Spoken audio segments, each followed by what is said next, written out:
여러분 안녕하십니까? 뉴스데스크 제주입니다. 6.1 지방선거와 함께 국회의원 보궐선거가 실시되는 제주시 을 선거구에 더불어민주당이 제주 출신의 김한규 전 청와대 정무비서관을 전략 공천했습니다. 지방선거를 20여일 앞둔 상황에서 도의원 선거 대진표도 사실상 확정됐는데요. 그런데 더불어민주당과 국민의힘 현역 의원들이 대거 공천에서 탈락하면서 후폭풍이 만만치 않을 것으로 예상됩니다. 권혁태 기자가 보도합니다. 더불어민주당이 제주시 을 국회의원 선거구에 김한규 전 청와대 정무비서관을 전략 공천했습니다. 제주 출신의 김 전 비서관은 변호사로 활동하다 민주당 부대변인을 지냈고 지난 총선에서 강남 병 지역구에 출마했다 낙선한 뒤 지난해부터 최근까지 문재인 정부 청와대 정무비서관을 역임했습니다. 당내에 또 여러 정치 선배분들이 계시기 때문에 그분들과 다른 경험 그리고 또 세대 여러 가지 면들을 결합해서 꼭 시너지 효과를 내서 제주도를 위해서 도민을 위해서 또 국가를 위해서 반드시 도움이 되는 정치인이 되고자 합니다. 제주시 을 국회의원에 도전장을 내밀었던 후보들은 당혹감을 감추지 못했습니다. 김희연 전 도의원은 자신의 SNS에 전략 공천에 전략이 있느냐는 글을 남겼고 홍명환 전 도의원도 당황스럽다는 입장을 밝혔습니다. 국민의힘에서는 김승옥, 부상일, 김용철, 현덕규 4명이 출마를 밝힌 가운데 조만간 경선이나 전략 공천으로 후보를 결정지을 예정입니다. 사실상 대진표가 확정된 제주도의원 선거는 현역 의원들이 대거 공천에서 떨어져 요동치고 있습니다. 더불어민주당에선 7명의 현역 의원이 경선에서 탈락했고 불출마 선언을 한 현역 의원도 6명에 달해 현역 의원 30명 가운데 절반에 가까운 13명이 교체됩니다. 국민의힘에서도 현역 의원 5명 가운데 2명이 경선에서 고배를 마셨고 정치 신인들이 대거 후보로 공천을 받았습니다. 경선에서 탈락한 일부 후보들은 투표 결과를 조작할 수 있을 정도로 허술한 전자투표 시스템을 지적하며 재경선을 요구하는 등 강하게 반발했습니다. 이렇게 상식에 위배된 그런 공천관리 시스템의 문제로서는 국민의힘의 미래, 제주도의 미래를 맡길 수가 없다. 이런 부분에서 여러분이 좀 생각을 해주셨으면 좋겠습니다.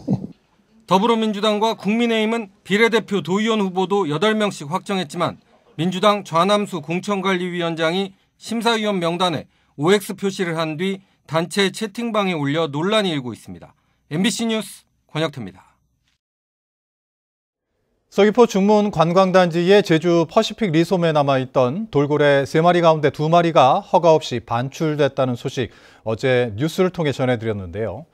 제주도가 해당 시설을 조사한 결과 경남 거제로 무단 반출된 사실을 확인했습니다. 이따금 기자가 보도합니다.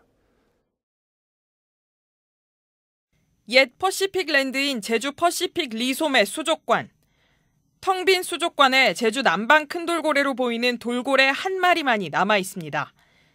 제주도가 업체 현장 조사를 벌인 결과 돌고래 3마리 가운데 큰 돌고래 태지와 아랑이 2마리가 경남 거제로 이송된 사실을 확인했습니다. 돌고래와 같은 멸종 위기 야생생물은 양도 양수할 경우 환경부에 사전 신고하고 해양수산부의 허가를 받아야 하는데 이 같은 규정을 어기고 불법 반출한 겁니다. 일단 그 2마리는 반출됐고요. 1마리가 남아있는 것을 확인했습니다. 그 양도 양수 허가청인 그 환경청에 알렸습니다. 이런 가운데 해양생물 보호단체인 핫핑크 돌핀스와 제주 녹색당은 퍼시픽 리솜과 경남 거제 시월드를 돌고래 무단 반출 혐의로 경찰에 고발했습니다. 이들은 불법 반출의 경우 2년 이하의 징역이나 2천만 원 이하 벌금에 해당하고 관련법에 따라 돌고래는 몰수 대상이 된다며 강력히 수사하라고 촉구했습니다. 이제 모든 진실이 명명백백하게 드러나게 하기 위해 핫핑크 돌핀스와 제주 녹색당은 호반 퍼시픽 리솜의 불법 돌고래 반출 혐의에 대해 수사기관에 강제 수사를 촉구한다. 경찰은 조만간 해당 업체 관계자들을 상대로 조사에 착수할 예정입니다. 환경단체로부터 그 해양 생태계의 보전 및 관리에 관한 법률 위반 혐의로 고발장이 금일 접수됐고요. 이 부분에 있어서 제주청 수사과에서 철저히 수사를 진행하겠습니다. 한편 제주 해경도 MBC 보도 이후 수사에 착수해 CCTV 등 증거 자료를 확보하고 관계자들을 불러 조사할 계획입니다. MBC 뉴스 이따금입니다.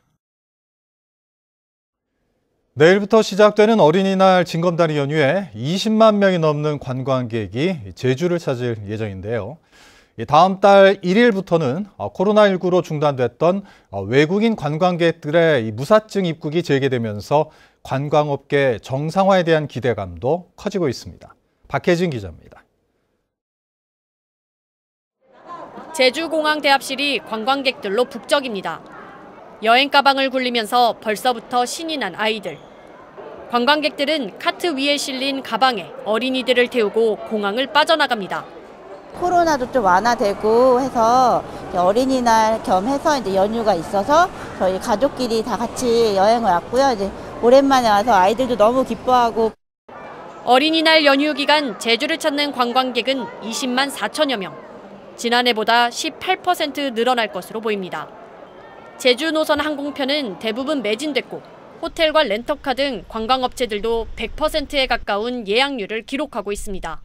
가족 단위 고객들하고 연인 고객들이 많으세요. 지금 단체 고객보다는. 기존보다는 10% 정도가 올라서 한 90% 정도 지금 가동률을 하고 있습니다.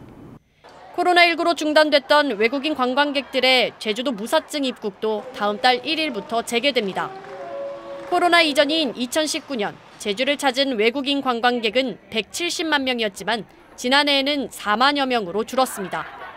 필리핀 같은 경우에는 지금 7월 14일부터 현재 모객에 들어가 있고 전세기를 띄울 항공만 기재만 확보하는데 지금 준비를 하고 있습니다.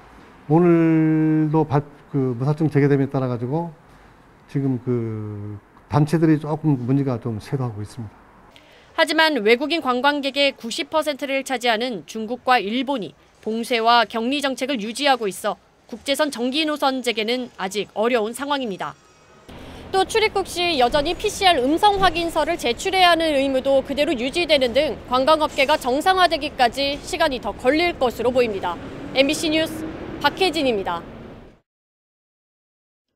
제주에서는 어제 코로나19 신규 확진자 729명이 발생했고 오늘은 오후 5시까지 453명이 확진 판정을 받았습니다. 도내 누적 확진자 수는 22만 4천여 명으로 3,500여 명이 재택 치료를 하고 있습니다. 한편 80대 확진자 2명이 숨지면서 도내 코로나19 누적 사망자 수는 167명으로 늘었습니다. 코로나19에 확진된 뒤 제주대학교 병원에서 치료를 받다 숨져 의료 과실 논란이 일고 있는 영아의 유족이 병원과 국가를 상대로 손해배상 소송을 청구했습니다. 유족은 어린이날을 앞두고 다시는 같은 비극이 재발되지 않기를 바란다며 소송 이유를 밝혔습니다. 유족은 국민청원을 통해 병원의 열악한 근무 환경이 아이를 죽게 한 것은 아닌지 국가가 나서 규명해달라고 촉구했습니다. 서귀포 경찰서는 남해 밭에서 브로콜리를 훔치려 한 혐의로 광주 지역 경찰관 A씨와 지인 B씨를 불구속 입건했습니다. 이들은 지난달 30일 저녁 8시쯤 서귀포시 대정읍의 한 브로콜리 밭에서 브로콜리를 가져가려다 미수에 그친 혐의를 받고 있습니다. 경찰 조사에서 이들은 수확이 끝난 밭인 줄 알았다고 진술한 것으로 알려졌습니다. 제주도 자치경찰단은 서귀포시 대정읍의 한 저류지에서 액비를 무단 배출한 혐의로 A씨를 입건해 조사하고 있습니다. 뉴스데스크 제주를 마칩니다. 시청해주신 여러분 고맙습니다.